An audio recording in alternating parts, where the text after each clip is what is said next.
കണ്ടില്ലേ, എഗ്ഗ് ബിരിയാണിയാ ഉണ്ടാക്കിയത് കഴിഞ്ഞു പോയി.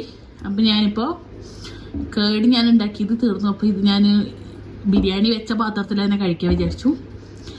പിന്നെ അതേ ചമ്മന്തിപ്പൊടി, ചെമ്മീൻ ചമ്മന്തിപ്പൊടി, എന്തിൻ്റെ കൂടെ ഇപ്പം ഇതാണ് കഴിക്കും. സോ യുദ്ധം തുടങ്ങാം.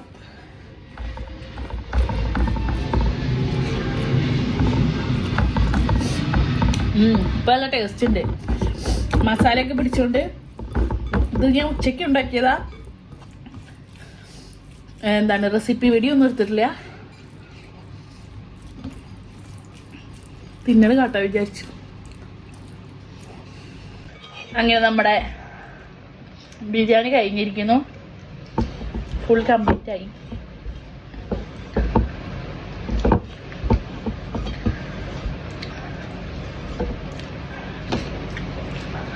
അപ്പോൾ bye, take care, bye by.